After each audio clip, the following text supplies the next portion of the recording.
noches, Hola, ¿cómo estás, Miguel? ¿Me escuchás bien? sí, te escucho perfecto. ¿Vos me escuchás a mí? Primera, cumplido Perfecto. con Bueno, cumplido con los detalles de costumbre para ver si funciona nuestra conexión, que por lo visto está perfecta hoy, jueves 9 de julio. ¿Cómo estás? ¿Cómo iniciamos la jornada? ¿Cómo la estamos finalizando? la inicié bien y me tomé un tiempo para ir a la manifestación anti-cuarentena que hubo recién acá en el Obelisco. Yo Hubo mucha vivo gente. a, yo vivo a unas 20 cuadras más o menos, así que me fui, aproveché, digamos. Digamos que fue una manifestación general y bastante amplia en todo el país. Ocurrió en todas las ciudades, estuvo acá en Corrientes también. Creo que es un mensaje que nos gustaría fuera atendido por la gente que está en el gobierno, pero no creo que tengamos la posibilidad de que esto cambie. No han sido de escuchar nunca nada. Pero bueno, Miguel querido, vamos a hacer la presentación. Estamos iniciando esto. Vamos por el lado formal. Nuevamente, esto es la Fundación Club de la Libertad desde la ciudad de Corrientes, en la República Argentina, en este Conversando con el Club de la Libertad. Hoy con nuestro invitado, señor Miguel Duranti, licenciado en Filosofía de la UBA, profesor de Pensamiento Económico y de Ética en la Universidad AI. ¿Cuál es esa universidad? Decime. Es la Universidad Abierta Interamericana, la UAI. Guay, perfecto. Estás desde la ciudad de Buenos Aires, como lo acabas de decir, y contanos, cómo te encuentra a vos esta situación de cuarentena, centena, eterna, que nos afecta a todos los argentinos. ¿Cómo te ha encontrado a vos? ¿Cómo seguís adelante? ¿Seguís trabajando? ¿Seguís en lo tuyo? ¿Has podido? ¿Has logrado desembarazarte de alguna manera de este suplicio? ¿O cómo te llevas hacia adelante? Sí, digamos, no he tenido problemas. Las clases se han adaptado a un método online. Después hago algunas cuestiones, cosas de contabilidad que siempre las hice online. Y nada, también gozo de una beca de doctorado que me paga el Estado, con lo cual, nada, problemas yo no tengo. La verdad es que los que sufren son otros. El, digamos, el torniquete este que ejerce el gobierno. Más allá de la cuestión del sufrimiento económico que una gran parte de la nación lo siente muy fuertemente, está también la simple coartación de las libertades individuales que todos estamos sintiendo. Eh, Hoy el tema que nos trae es razones para el capitalismo y está relacionado, obviamente, según lo habíamos estado conversando en algún momento, con ese libro que vos habías publicado, Razones para el Capitalismo, y que tenía Sí, que ver básicamente con lo que fue la presentación de tu final de carrera, ¿no es así? sí, así es. Es mi tesis de licenciatura, que la defendí ya hace mucho, en 2013, y el libro lo escribí antes, lo habré finalizado en 2012. Es un libro viejo, pero lo publiqué recién el año pasado porque por distintas circunstancias se dio que lo pude publicar el año pasado. Y nada, gracias al Instituto Acton y bueno, Gabriel Zanotti tuvo el gusto, digamos, la, ¿cómo se dice? La gran cortesía de prologármelo y eh, darme el espacio en la Universidad Austral para presentarlo. Y bueno, nada, y también, bueno, asistieron mis directores de tesis y jurado de tesis, que ahora son mis directores de tesis de doctorado. Y la verdad que fue una presentación que va a quedar para siempre en mis recuerdos. Sí. Contame, vos, ahora cuando lo publicaste, la publicación fue básicamente tu misma tesis sin tocar desde el año 2013, o considerás que Sí. lograste hacerle tuviste que hacer algún tipo de adaptación o algo por el estilo, o estabas conforme con aquel trabajo? No lo consideré necesario. Muchas de las cosas que hago revén bibliografía y temas que en alguna gran medida, muchos de esos temas están cerrados ya. Por ejemplo, el primer capítulo, que es el capítulo más largo, es un capítulo donde hablo del debate sobre el cálculo económico bajo el socialismo, y reviso desde la década de 1920, que es cuando se inicia el debate, incluso con algunos antecedentes a fines del al fin del siglo XIX, pero más o menos desde ahí hasta la década del 90, y ya después de eso ya no hay mucho más, no hay nada nuevo realmente que decir. Los austríacos ganaron el debate en ese plano, así que no, tampoco, pero siempre sirve, digamos,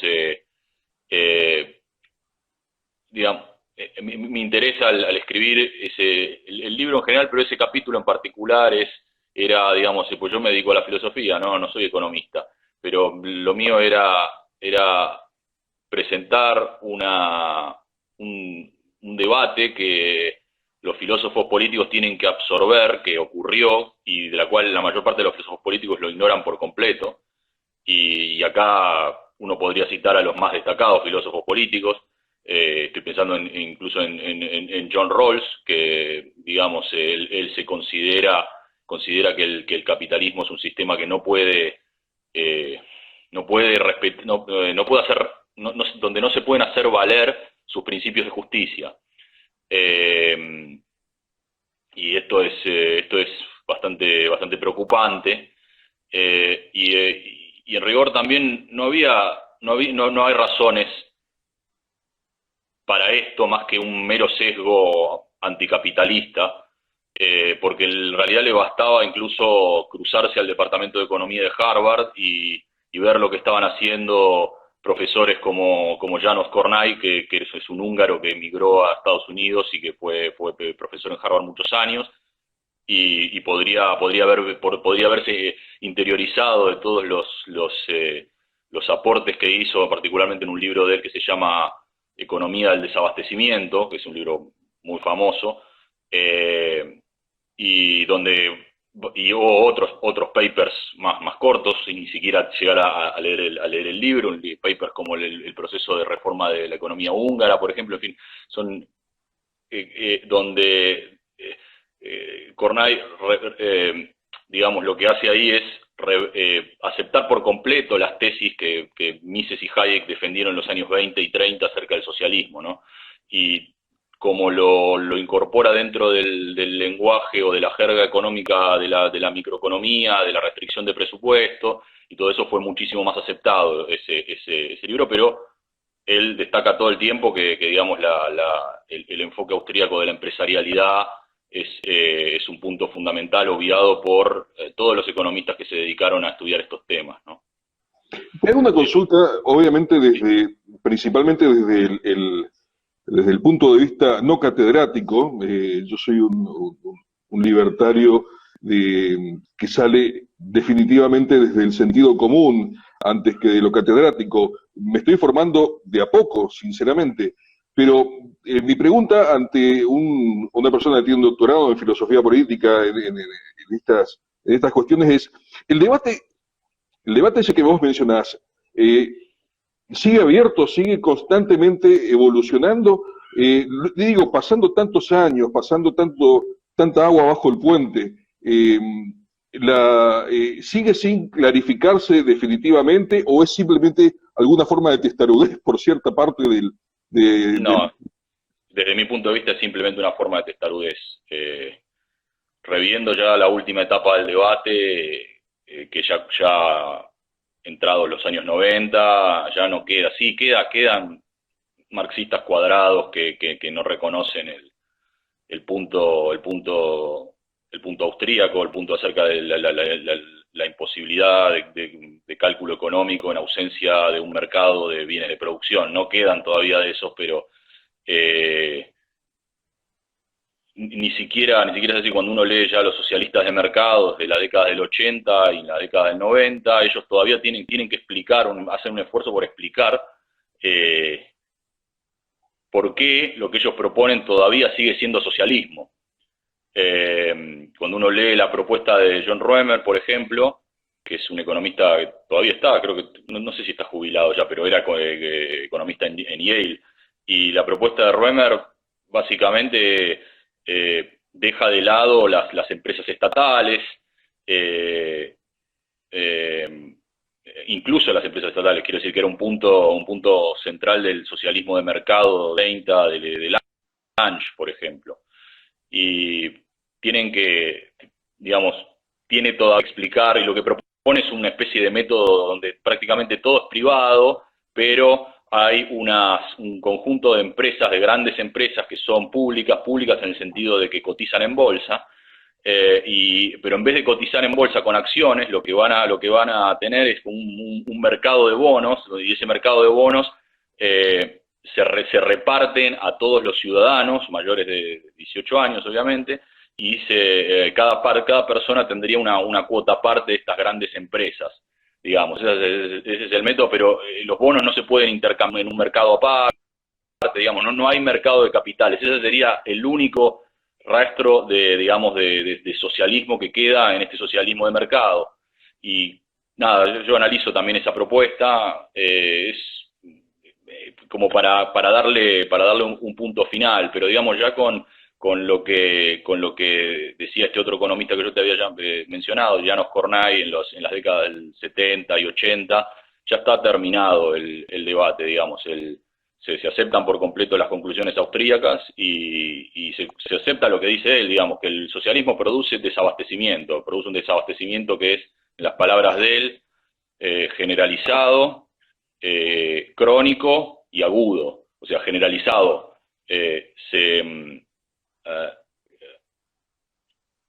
cubre, digamos, la generalidad de la economía, ¿no? No es que hay desabastecimiento puntual en algunos lugares, no, es una cosa que es generalizada.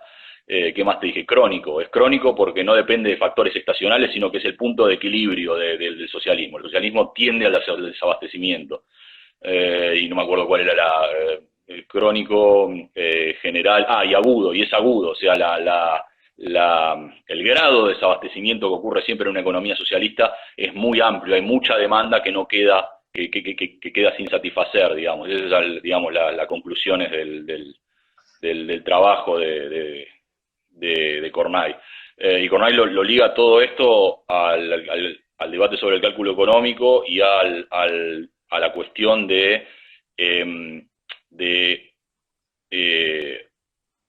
la falta de incorporación de una noción de empresario en las teorías, no solo socialistas, sino en las teorías neoclásicas más estándar, digamos, y que eso es un error grave. Además de hacer eso, digamos, también escribe todo en un lenguaje que los economistas o los microeconomistas de su época podían aceptar, digamos, y eso es una cosa que, bueno, ha quedado ahí olvidado, pero bueno, yo en el libro divido, digamos, divido digamos, la evolución del debate en unas 6 etapas y analizo cada una de esas 6 etapas, y bueno, ese capítulo es quizás es el más largo y es el más tedioso de leer en algún sentido, pero es fundamental porque me parece que llega a una conclusión que, digamos, todos los filósofos políticos serios deberían aceptar, que es que el capitalismo no se puede poner en duda ya.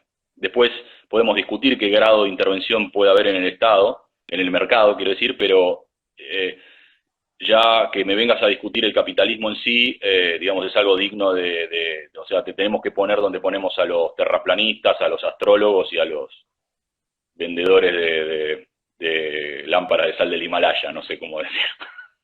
Bien, a mí siempre me resultó exageradamente, no sé si notable es la palabra, pero lo que dijimos en un principio sobre testarudez, digo, hay una obsesión por tratar de justificar la necesidad del intervencionismo, de la planificación, y digo, cuando no existe un solo ejemplo de que eso pueda funcionar, no digamos empíricamente o práctico, no existe un ejemplo práctico de que eso haya podido funcionar siquiera alguna vez, y más allá de eso, es muy notable, a mí me resulta exageradamente notable que todos sigan remitiéndose, digo, cuando nosotros hablamos de teoría de la escuela austríaca, de nuestros economistas, tenemos una pléyade tan grande de autores y de clásicos, de nombres, de Mises, Hayek, Spooner, tenemos tanta gente para hablar sobre lo nuestro, y el socialismo sigue remitiéndose al gran Aragán de Karl Marx. Perdón, ¿no? Pero, siguen siguen mencionándolo como si fuera algún tipo de iluminado en su momento, cuando nunca funcionó, cuando él mismo nunca laburó, cuando fue o sea, me cuesta tanto entender ese testarudismo que mencionábamos en un principio, que no puedo creer que todavía exista el debate y que existan las, Bueno, las a dos, ver, las dos corrientes. sí, a ver, digamos, para ser justos, digamos, las tesis de Marx se descartan de manera previa a este debate. ¿Está bien? Y en todo caso, si hay algo que queda de la tesis de Marx por descartar, el artículo que publica Mises en 1920, que es el artículo con el que uno puede considerar el debate que hace, digamos, donde más explícitamente comienza este debate, ya está, no queda más nada, digamos, de Marx, lo que sí fueron distintas propuestas socialistas más serias, si vos querés, por ejemplo, tratar de hacer un mercado, bueno, la propuesta de Lange, hacer un socialismo de mercado, donde hay un conjunto de empresas nacionales que compiten entre sí, hay un mercado de consumo, de bienes de consumo, un mercado relativamente libre de trabajo, y hay, pero digamos, los bienes de producción no se intercambian, no hay intercambio de bienes de producción, bueno, y digamos, esa es una propuesta, y otras propuestas de tratar de solucionar los problemas de cálculo económico recurriendo a cálculos matemáticos diferenciales. Bueno, la propuesta de Roemer sería la última propuesta seria que para mí me parece atendible, pero digamos, yo no me ocupo de los cavernícolas que la verdad no aceptan nada, ningún punto de los que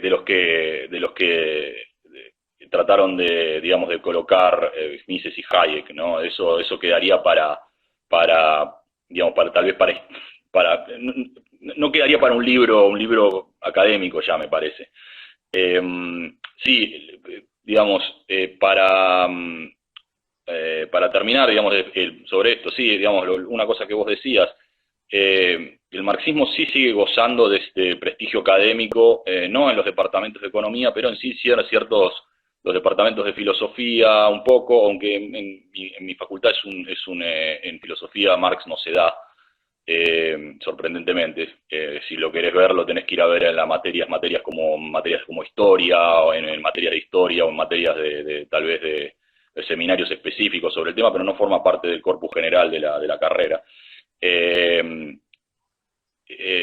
sí, digamos, un punto que vos decías ahí es cuántas veces se intentó implantar este sistema y siempre terminó en una situación mucho peor de la inmediatamente anterior, ¿no? O sea, para dar un número básico, lo pueden chequear en el libro negro del comunismo, pero ahí los autores, cuando hablan de la Unión Soviética, no me acuerdo quién era que había escrito, creo que Nicolás Wirth se llama el que escribió esa parte, y muestra como básicamente en 4 meses los bolcheviques habían fusilado más gente, en 4 meses después de 1917, ¿no? Después de la instalada la revolución, habían fusilado más gente que el régimen zarista en 90 años.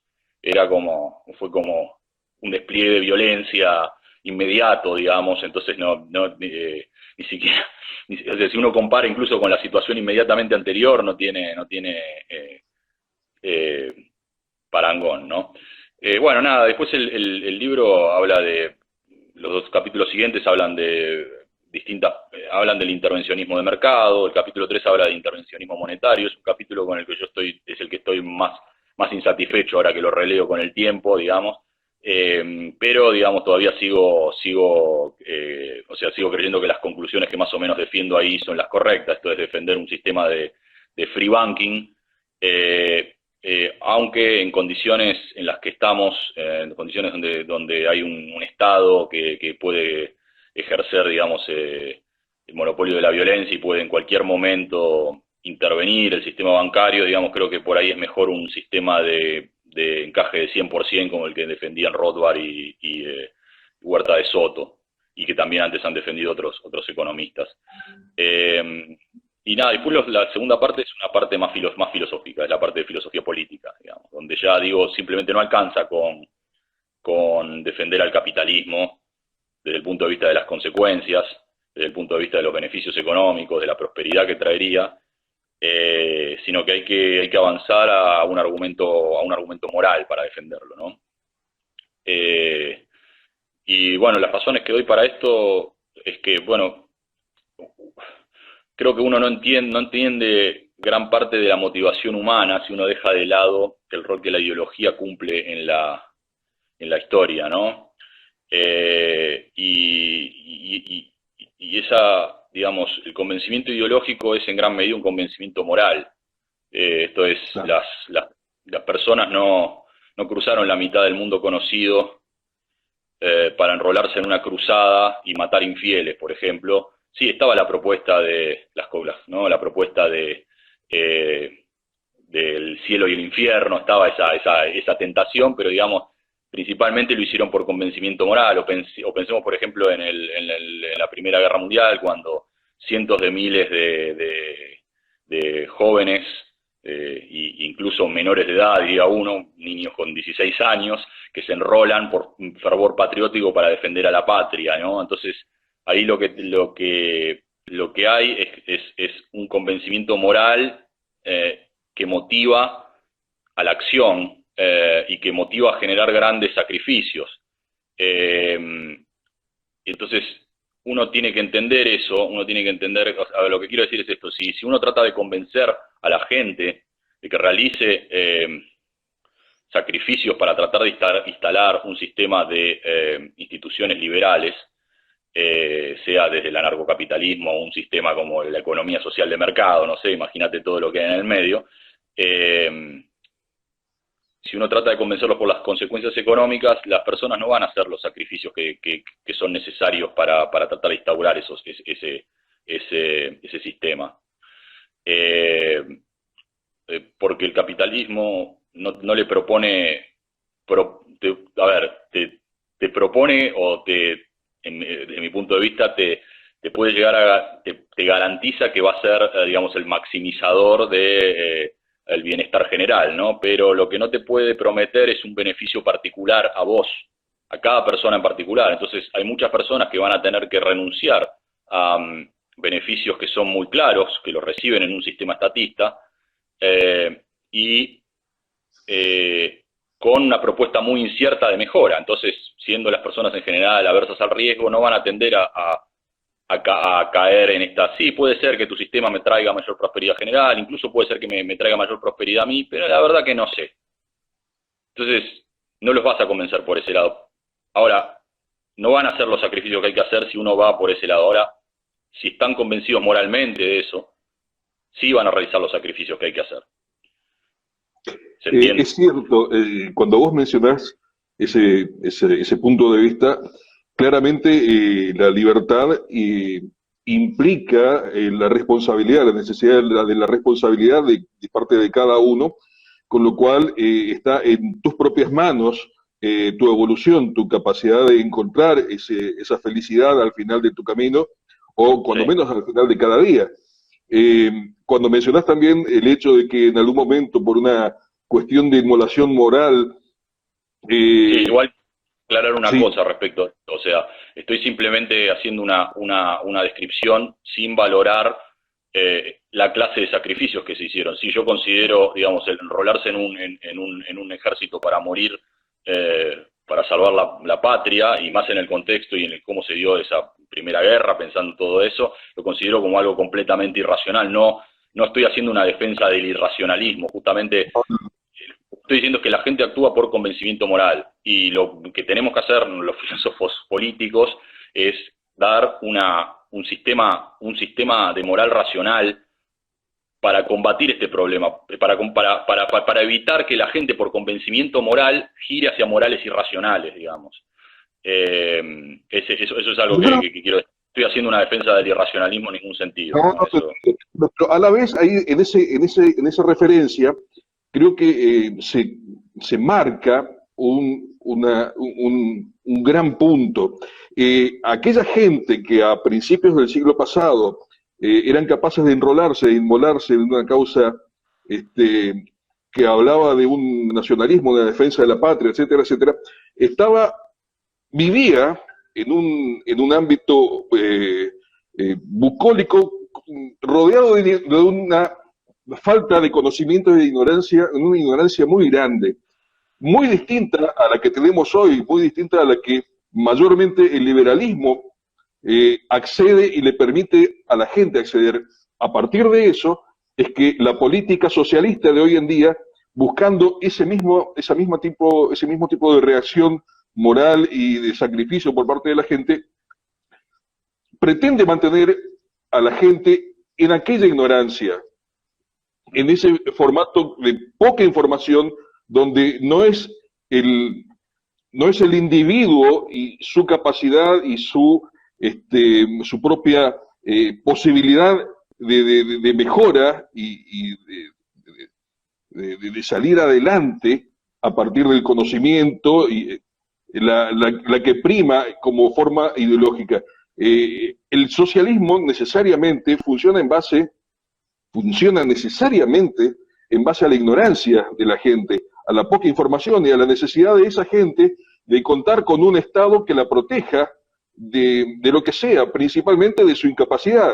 En cambio, cuando nosotros hablamos de liberal o libertarianismo, estamos hablando de cada uno se hace cargo de su propia vida y eso no es fácil, no es algo por el cual vos vas a convencer fácilmente a la gente. Creo que un poco por ahí pasa. Sí, bueno, si uno lo ve así, curiosamente estás reproduciendo una tesis de un marxista cuando se ocupaba de analizar al nazismo y así otros sistemas totalitarios, Claro. la tesis de Eric, el miedo a la libertad. Acá lo que hay que imaginarse no es que, digamos, los sistemas totalitarios simplemente toman o se aprovechan y fomentan, que ciertamente lo hacen, la ignorancia de la gente, digamos, ¿no? Pero no es simplemente eso, sino que además tiene que estar apelando a algún tipo de anhelo espiritual que uno posee, digamos, que la gente posee. Acá se han dado varias explicaciones, yo pobremente podría reproducir las explicaciones que da Hayek respecto a que, digamos, la sociedad primitiva era una sociedad de normas muy concretas y de conocimiento muy explícito donde las personas solo dependían del que tenían al lado y no tenían conciencias de los sistemas de reglas abstractas que ocurren en un mercado, digamos, en una sociedad primitiva. Yo te ayudo a vos, hoy me ayudas a mí, yo te ayudo a vos mañana, digamos. Y eso es todo, no hay algo así como la cooperación y la coordinación en grandes mercados nacionales e internacionales. Y los sistemas morales que tiendan a, digamos, a pinchar esa parte, digamos, de nuestra evolución mental que se gestó fundamentalmente durante cientos de miles de años en sociedades tribales, van a tender a ser favorecidos en general, mientras que una teoría puramente individualista, tan abstracta como es incluso la teoría libertaria, de la cual podemos hablar un poco ahora, es tan individualista que y tan abstracta que parece ser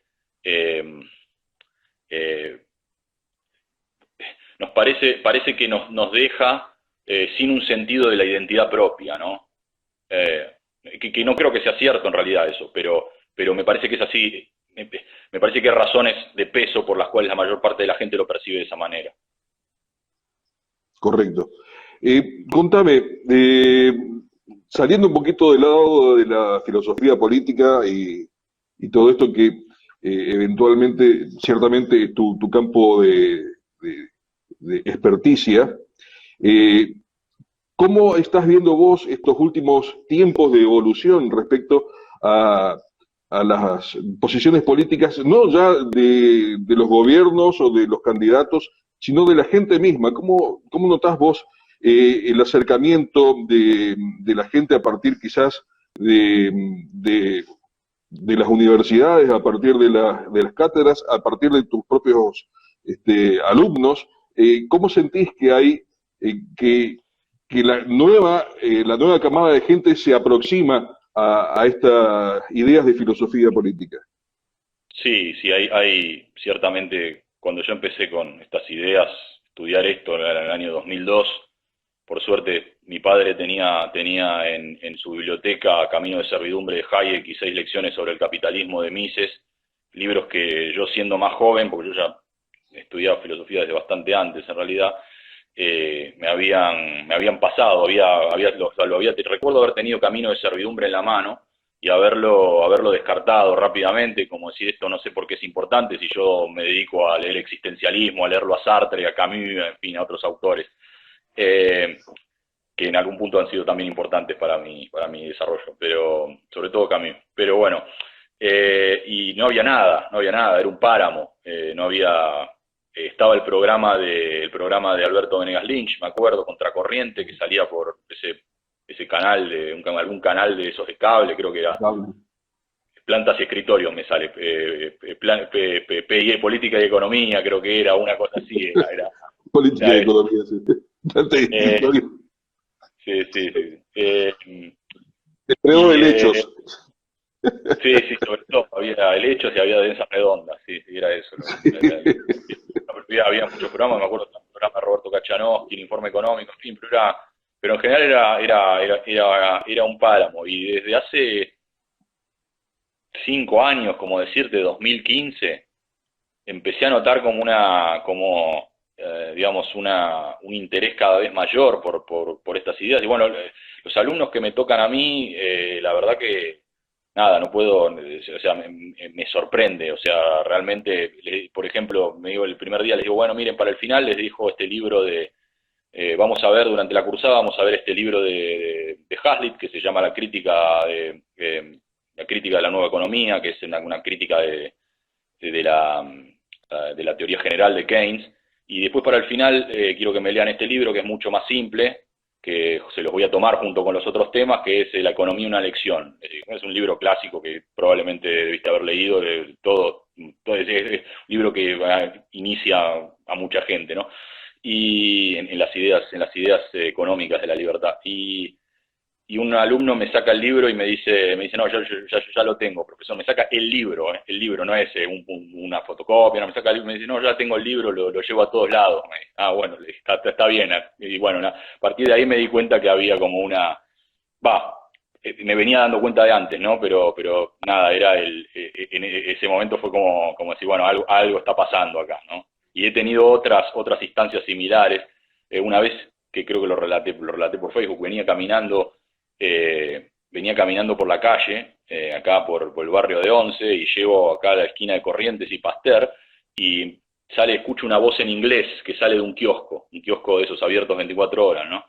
Y escucho esa voz en inglés y nada, y sigo caminando, y camino 10 metros más y me paro en seco, digo, no, pero pará, esa voz, amable, pausada, riguroso, todo, ¿no? Sistemático, viste que esas cosas uno las percibe de entrada antes de percibir incluso el contenido del mensaje, ¿no? Y me paré en seco y caminé, me volví sobre mis pasos, y a medida que volvía estaba escuchando la voz y dije, bueno, sí, no había duda. Entonces le pregunto al kiosquero, ya sabiendo la respuesta, ¿no? Che, ¿estás escuchando a Milton Friedman? Y me dice, sí, lo estoy escuchando. Y le dije, bueno, muy bien. Y nada, me tenía que ir, así que me fui, no me quedé charlando, pero sí, uno nota esas cosas que antes era puro, digamos, uno veía simplemente puro, quizás, ese tipo de cosas, pero no escuchaba voces liberales para nada en general, libertarias, quizás, vamos a decir, para más. claro. Y desde tu punto de vista, en tu experiencia, ¿esto es una evolución propia del ser humano argentino, o es una evolución que viene de padres a hijos? ¿Es una evolución de los ámbitos de estudio? Porque, seamos sinceros, hay ámbitos de estudio que están definitivamente tomados por la izquierda, y eso es inamovible hasta cierto punto. Sí, ojo, hay mucho que aprender de la izquierda, es algo que sostengo muchas veces, pero sí, lo mencionaba. Pero no, esta explosión solo se explica por la devastación que provocó el kirchnerismo, la devastación populista que fue provocando el kirchnerismo y que se fue agravando en el periodo de Macri, digamos. Pero sí, es la acumulación de todos esos años de decadencia que dieron ese resultado, porque la gente quiere saber, los jóvenes quieren realmente saber si hay salidas, si pero ¿acaso estamos destinados a esto? ¿Acaso no hay nada que se pueda hacer? Y bueno, sí, y bueno, también debo decir que el kirchnerismo, en la polarización terrible que ha generado, también del otro lado, digamos, genera genera una tribalización de la política, ¿no? Eso es algo que discute un filósofo que se llama Jason Brennan en un libro que publicó en 2016 que se llama Contra la democracia, y lo que argumenta ahí es que la participación política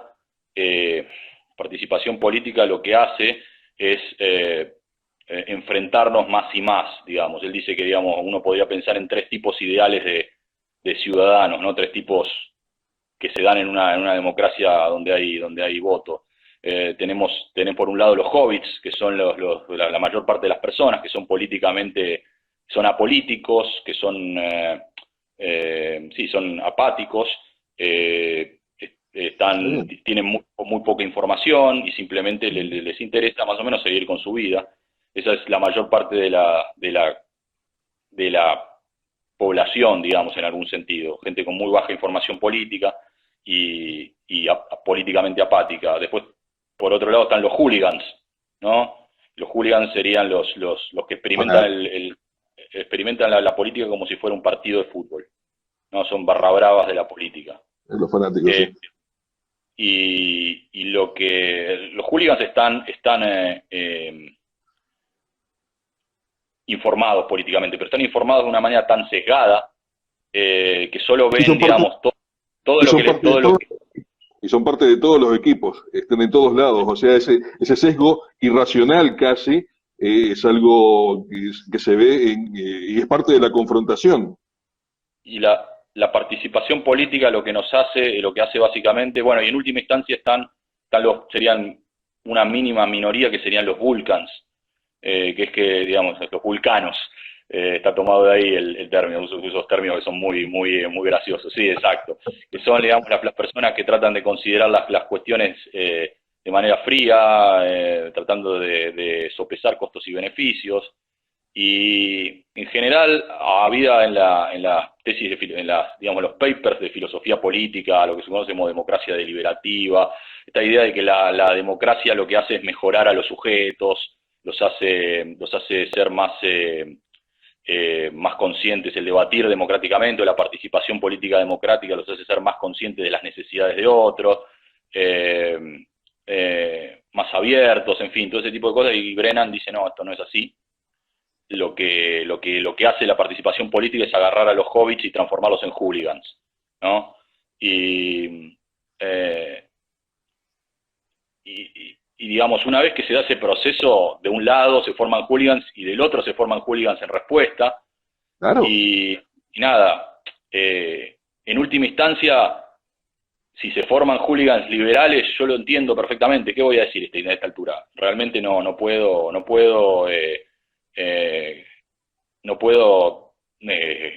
en buena hora llegó esto, porque si no, no habría nada y sería una indefensión total pero bueno, hay que tener consciente que la política funciona de esa manera, ¿no? No nos vuelve mejores personas, al contrario, nos transforma en gente, nos enfrenta entre nosotros mismos. Y nada, sería bueno poder bajar los niveles de confrontación. De confrontación, pero también uno entiende que ya la cosa está tan avanzada que uno se termina metiendo en política porque termina siendo una cuestión de supervivencia, una cuestión de control de daños, de defensa propia. Claro, lo que pasa es que ese nivel de confrontación, digamos, particularmente en nuestro país, es el método que ha utilizado el otro bando, por llamarlo de alguna manera, el kirchnerismo, como para formar esa especie de ejército de hooligans que de cierto modo los protege y eh, los justifica ante cualquier cosa, así estemos hablando de latrocinio, estemos hablando de corrupción, estemos hablando de asesinatos, de lo que fuere, no importa, ellos tienen justamente a partir de generar todo ese nivel de confrontación tan alto, tienen ese fanatismo que de alguna manera a ellos los ha protegido hasta cierto punto, pero que a la vez ha despertado en respuesta la aparición de, no sé si necesariamente hooligans o fanáticos, también los hay con un sesgo demasiado fuerte, pero ha hecho que apareciera la respuesta y que de alguna manera el resto de la gente, al no sentirse de aquel lado, diga, pero que no hay es justamente lo que vos comentabas. ¿Será que no tenemos un camino de salida para esto? ¿Será que estamos condenados al eterno girar y girar entre entrar al peronismo y salir del peronismo y volver a entrar al peronismo nuevamente? Es completamente cierto y creo que ellos mismos están de alguna u otra manera creando su futuro desastre. Creo que de alguna manera están eh, oficializando lo que en su momento va a ser su propio destino de desaparición a partir de esa confrontación justamente.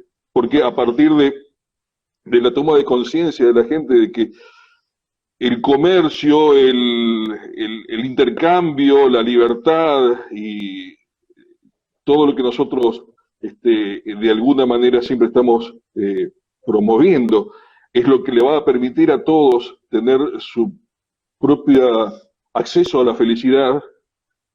La gente lo está descubriendo y entendiendo y nos están haciendo de a poquito el favor, creo, me parece.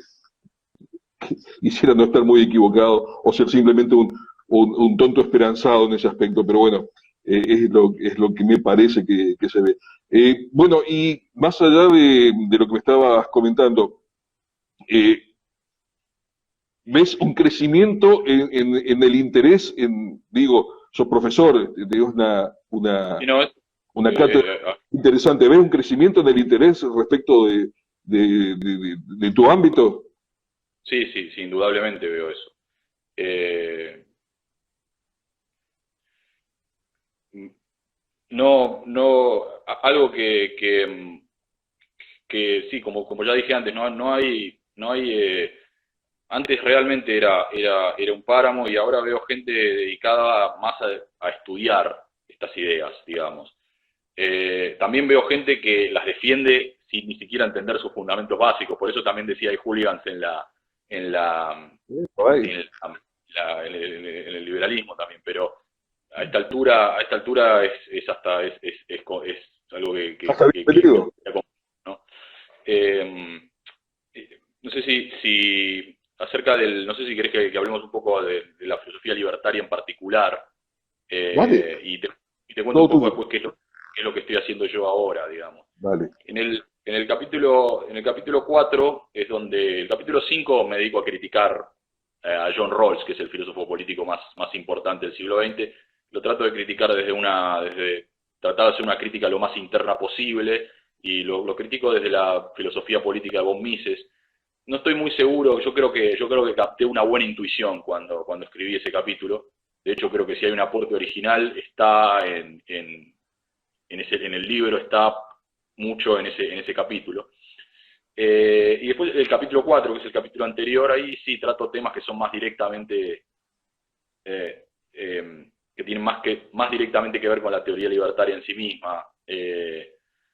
Reconstruyo la teoría como un conjunto de axiomas y principios a la manera de Rothbard, digamos. Ahí sigo bastante a Rothbard, aunque critico bastante algunas de sus formas de argumentar. Rothbard tiene formas de argumentar, algunas muy buenas y otras que son bastante deficientes. Después, ahí la reconstruyo en términos de axiomas y principios derivados. Entonces, para mí la teoría libertaria parte de dos axiomas. El axioma de autopropiedad, esto es que cada persona es propietaria absoluta de su propio cuerpo, y el axioma de lo que podemos llamar colonización o apropiación originaria, esto es que dado un recurso no apropiado previamente, un recurso que está en estado, podemos decir, de no propiedad, uno se puede volver propietario absoluto de ese recurso mediante la mezcla con su propio trabajo, digamos. Eso sigue, digamos, sigue los aspectos de la teoría lockeana, que Locke defiende en el segundo tratado del gobierno civil, pero con algunas diferencias respecto a cómo Locke le pone más restricciones. Uno tiene, por ejemplo, para apropiarse de algo, uno tiene que dejar suficiente y tan bueno, un recurso suficiente y tan bueno para que otro se apropie también, porque si no uno estaría privando a otro, estaría empeorando la situación de otro. Bueno, autores como Rothbard y Nozick se han dedicado a mostrar que esa condición medio que no tiene sentido, que hay que abandonarla, que alcanza con la mezcla del trabajo con el recurso para volverse propietario. Ese es el mundo en el que vivimos, es un mundo de soluciones cuantitativas, como diría von Mises.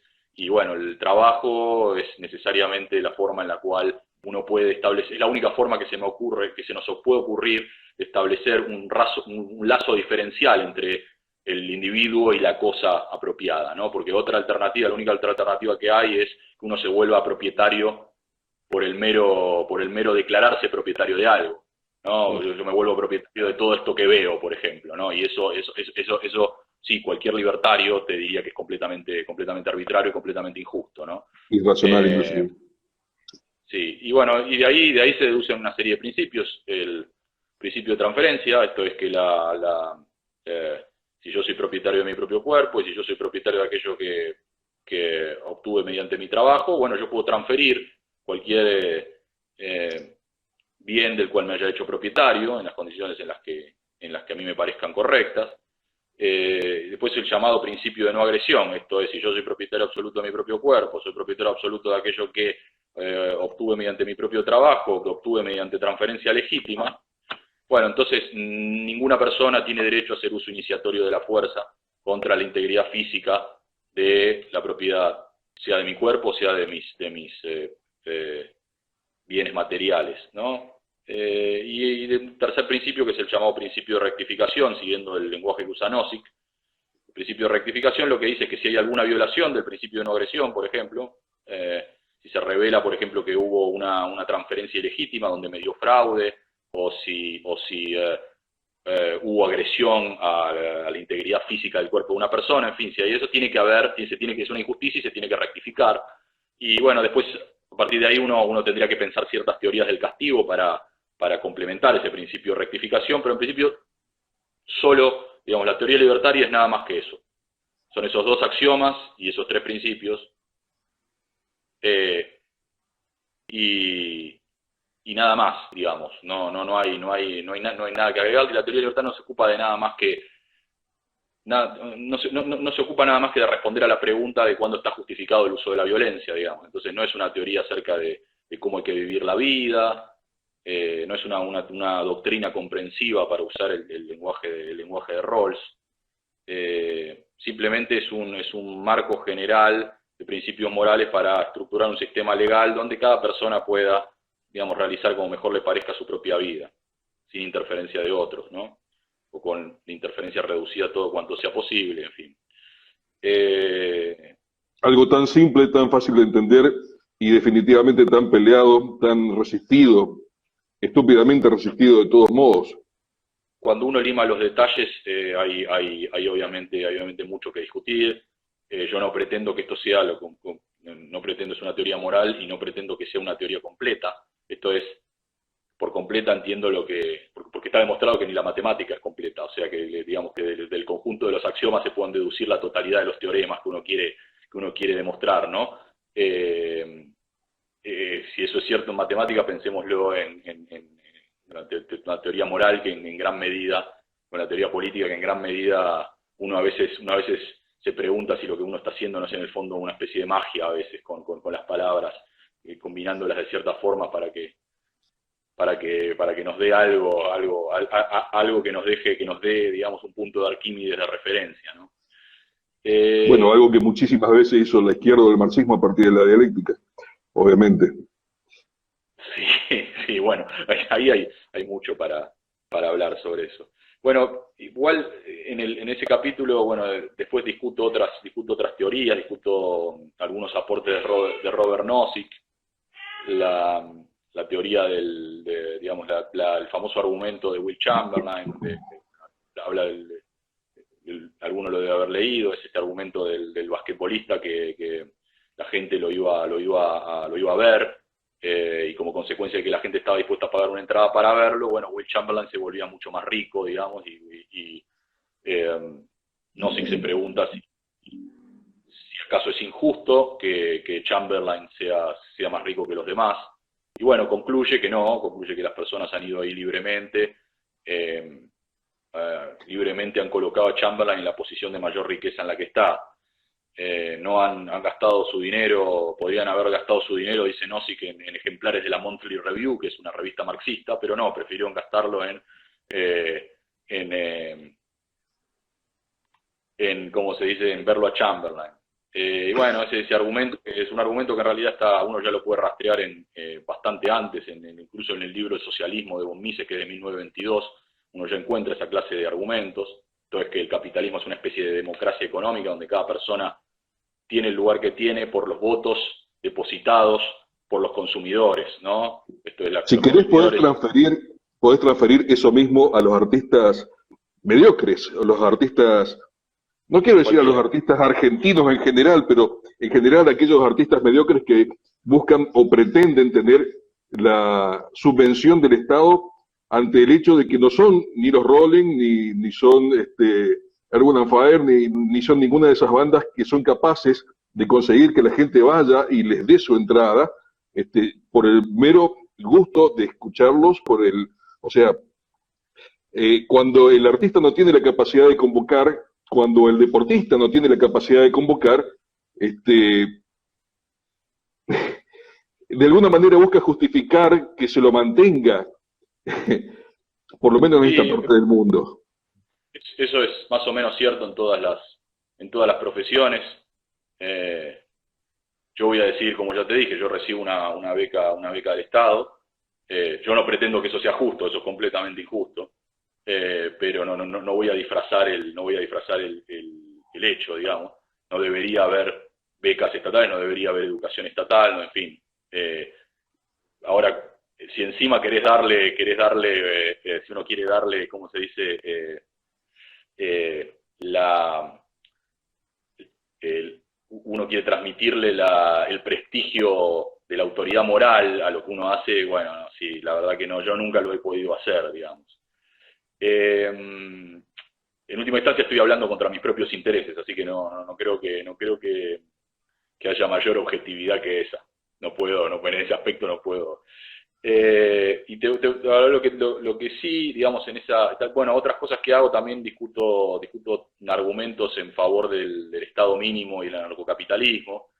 En particular me concentro en lo que identifiqué como era la última generación un argumento que era un ejemplo de la última generación de argumentos en favor de un Estado mínimo, ¿no? Es un argumento de un economista que se llama Randall Holcomb, que es muy conocido en la teoría Public Choice, en fin, se dedica, ha publicado también bastantes artículos en revistas austríacas, pero ahí, digamos, ahí trato ahí sí, concluyo que, digamos, esta última línea de defensa que encuentra yo lo llamo así, es la última línea de defensa. Lo que dice Holcomb es básicamente, dice, bueno, mire, ustedes libertarios tienen razón, el Estado es inmoral y el Estado es innecesario, o sea, todas las funciones que un Estado cumple, el mercado las puede cumplir mejor y más barato, digamos. Pero aún así el Estado es inevitable, ¿no? Ese es el argumento de Holcomb, ¿no? Es un argumento que le concede mucho al anarcocapitalista. Dice, no, tiene razón, es inmoral y es innecesario, pero aún así es inevitable, ¿no? Ese es el argumento, bueno, y es un argumento que tiene que ver con la estructura de incentivos que habría en un sistema de anarquía más o menos ordenada, y trata en ese sentido es un argumento parecido al de Nozick, algo que Nozick en favor del Estado habla de un Estado que puede surgir legítimamente. Holcomb ni siquiera, te dice, todos los Estados evolucionan a partir de la mafia, ¿no? son mafia y van a seguir siendo mafia. Entonces, dado que son eso, dice Holcomb, que son inevitablemente van a surgir y que siempre van a ser mafia, lo que hay que hacer es tratar de extraerles promesas creíbles de limitación de su poder. Bueno, nada, yo discuto bastante estos argumentos, este argumento, y le doy bastante duro porque creo que está fundamentalmente equivocado. Ya de entrada me parece que esto si vos definís al Estado como una mafia, cosa con la que yo no tengo ninguna discusión, ¿cómo es posible que vos le vayas a extraer a esa mafia una promesa creíble de limitación, digamos, ¿no? En todo caso, ¿cómo es que le vas a extraer una premisa creíble de limitación cuando ya le otorgaste el monopolio de la violencia, digamos? Si ya era poco creíble como mafia, ¿por qué vas a ir más allá, no? Bueno, en fin, y después los argumentos acerca de los incentivos económicos que hay, esos argumentos también tienen bastantes problemas. Nada. Bueno, y es eso. Y después, nada, lo que estoy haciendo hoy, te digo un poco en la tesis de doctorado, básicamente estoy pensando de manera diferente a como pensaba antes, la forma de encarar la argumentación, ¿no? Y por eso cuando vos me hablabas de, digamos, yo soy un libertario de sentido común, me hizo recordar esto, digamos. Yo uno puede pensar, digamos, la filosofía digamos, y la filosofía política en particular, uno la puede hacer de dos maneras, ¿no? Y la filosofía en general es un campo raro porque parece que nos gusta teorizar por el solo hecho de hacer teoría, ¿no? Y esto es cierto tanto de la filosofía continental, la cual en general es una filosofía Heidegger, Derrida, en fin, Foucault, que es en general una filosofía que yo la considero en bancarrota intelectual completa, pero también es cierto en cierta medida de la filosofía analítica anglosajona, respecto a la cual me siento mucho más cercano, ¿no? Esto de teorizar por el gusto de teorizar y a veces simplemente construir principios muy vagos. Entonces sí, uno podría pensar dos formas de hacer filosofía, ¿no? Una que es la que te digo, ¿no? Partir de una visión política que es muy controversial, que prácticamente nadie acepta, y agregarle unos principios intermedios vagos y tal vez llegar a una conclusión, ¿no? Y en gran medida yo creo que hice eso en el libro, a pesar de que también hice lo segundo que te voy a decir ahora, que es, digamos, la otra manera de hacer filosofía y filosofía política en este caso es partir de premisas no controversiales, premisas ampliamente compartidas por todos. Esto podés llamarlas de sentido común, como las llamaste vos, y las cuales, cuando uno las combina entre sí, esas premisas, nos dan un resultado, nos dan como resultado algo que en principio parecería, que en principio es controversial. O sea, acá yo recordaba una frase de Bertrand Russell, y Russell decía: el punto de la filosofía es partir de algo tan simple que parece ni siquiera valer la pena decir, y terminar con algo tan paradójico que nadie creería, ¿no? Y en el fondo es eso lo que quiero hacer. Estoy muy influenciado por dos filósofos que han escrito bastante. Uno es Jason Brennan, a quien ya te mencioné, y otro es Michael Huemer.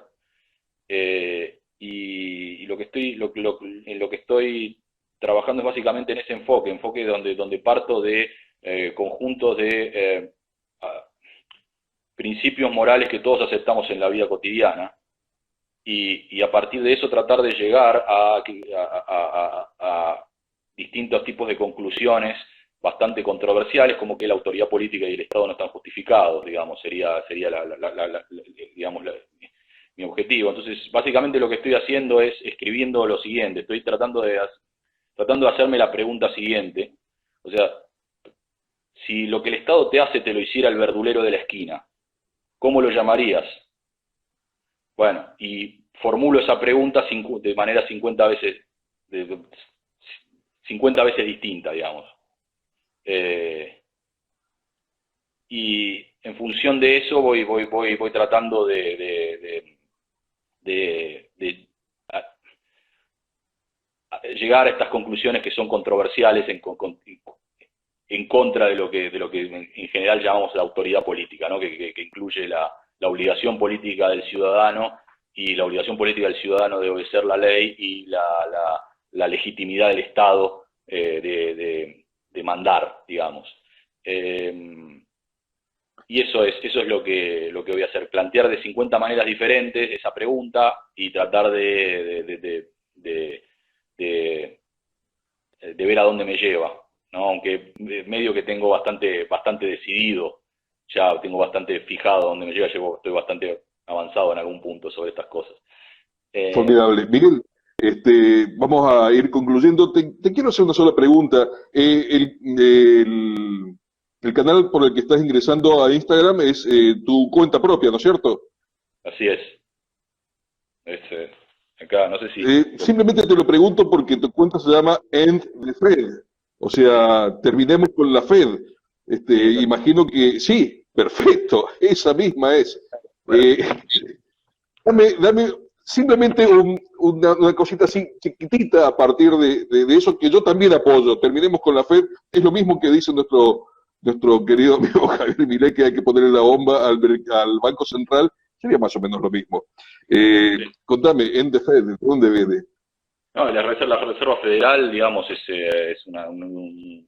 digamos, un esquema de estafa creado por la connivencia